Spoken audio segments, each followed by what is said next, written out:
കഴിഞ്ഞ ദിവസം നമ്മുടെ സുരേഷ് ഗോപി ഏട്ടനോട് മാധ്യമപ്രവർത്തകർ രാജ്യസഭയിൽ ബ്രിട്ടാസ് ഒരു സീറ്റ് കിട്ടി അതും കൂടി പൂട്ടും എന്ന് പറഞ്ഞപ്പോൾ നമ്മുടെ സാംസ്കാരിക തലസ്ഥാനത്തിൻ്റെ ജനപ്രതിനിധിയായ സുരേഷ് ഗോപി ഏട്ടൻ പറഞ്ഞത് അതിൻ്റെ ഒരക്ഷരം മാറ്റിയാണ് പറയേണ്ടത് എന്നാണ്.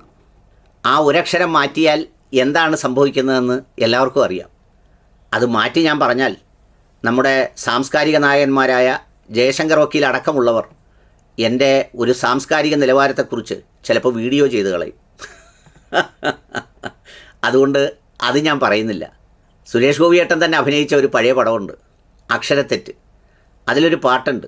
ആ പാട്ടിൻ്റെ വരികൾ ഇങ്ങനെയാണ്: ഹൃദയം കൊണ്ടെഴുതുന്ന കവിത, പ്രണയാമൃതം അതിൻ ഭാഷ, അർത്ഥം അനർത്ഥമായി മാറാതിരുന്നാൽ, അക്ഷരത്തെറ്റ് വരുത്താതിരുന്നാൽ, മഹാഭാഗ്യം ദാമ്പത്യം അത് മഹാഭാഗ്യം, ഹൃദയം കൊണ്ടെഴുതുന്ന കവിത, പ്രണയാമൃതം അതിൻ ഭാഷ.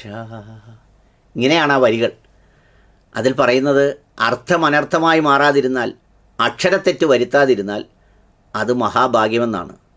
പക്ഷേ സുരേഷ് ഗോപിയേട്ടൻ ജനാധിപത്യ പ്രക്രിയയിലൂടെ ജയിച്ചതിന് ശേഷം അക്ഷരത്തെറ്റ് വരുത്താൻ തന്നെയാണ് തീരുമാനിച്ചിരിക്കുന്നത്. അങ്ങനെ അക്ഷരത്തെറ്റ് വരുത്തിയാൽ ആ അക്ഷരത്തെറ്റിൽ കുടുങ്ങിപ്പോകുന്നത് സാക്ഷാൽ അത് പറയുന്ന ആളോ അവരുടെ പൈതൃകമോ മാത്രമല്ല, വിജയിപ്പിച്ച ജനങ്ങളും ഒരു നാടും ഒക്കെ തന്നെയാണ്. സുരേഷ് ഗോപിയേട്ടൻ MP ആണ്. ഇതിനു മുമ്പ് അങ്ങനെ ജനങ്ങളിൽ നിന്ന് ജയിക്കാതെ തന്നെ BJPയുടെ O രാജഗോപാലേട്ടനും പിന്നെ നമ്മുടെ മുരളീധരൻ സാറും പിന്നെ അൽഫോൺസ് കണ്ണന്താനവും ഒക്കെ കേന്ദ്രമന്ത്രിയായവരാണ്. ഇപ്പോഴത്തെ ജോർജ് കുര്യൻ അടക്കം. ഈ പറയുന്ന രാജഗോപാലേട്ടനൊക്കെ രാജ്യസഭയിൽ അംഗമാവുമ്പോൾ എങ്ങു നിന്ന് ജയിച്ചതല്ലെങ്കിലും അദ്ദേഹത്തിൻ്റെ വിജയം കൊണ്ട് ആ പാർട്ടിക്ക് ഒരു സ്വാധീനവും അതോടൊപ്പം തന്നെ ഒരു നിഷ്പക്ഷ അഭിപ്രായവും ഒരു വികസന സഹായി എന്നുള്ള പേരും ഒക്കെ സ്വന്തമാക്കാൻ കഴിഞ്ഞു. മുരളീധരനെയും ആളുകൾ ട്രോളിയെങ്കിലും പുള്ളിയുടെ കയ്യിൽ നിന്നും ഇത്തരം ഭാഷാപ്രയോഗങ്ങൾ ഒന്നും തന്നെ വന്നിട്ടില്ല. പല പ്രതിസന്ധികളും പ്രശ്നങ്ങളും പ്രയാസങ്ങളും ഒക്കെ ഉണ്ടായിട്ടുണ്ട്. അവരുടെയൊക്കെ ഈഗോയെ ഹർട്ട് ചെയ്തിട്ടുണ്ട്. ട്രോളുകൾ ഉണ്ടായിട്ടുണ്ട്, തമാശകൾ ഉണ്ടായിട്ടുണ്ട്. പക്ഷേ അവർക്കാർക്കും ഒരു ബുദ്ധിമുട്ടും ഉണ്ടായില്ല. പക്ഷേ സുരേഷ് ഗോപിയേട്ടൻ നമ്മുടെ ബ്രിട്ടാസ് പറഞ്ഞതുപോലെ ഈ പറയുന്ന സ്ക്രിപ്റ്റിൻ്റെ അടിസ്ഥാനത്തിൽ അഭിനയിച്ച് പഠിച്ചതുകൊണ്ട് ജനങ്ങളുടെ സ്ക്രിപ്റ്റും സ്വാഭാവികമായ സ്ക്രിപ്റ്റ് ഇല്ലാത്ത ജീവിതവും തിരിച്ചറിയാൻ വലിയ പ്രയാസമായിരിക്കും.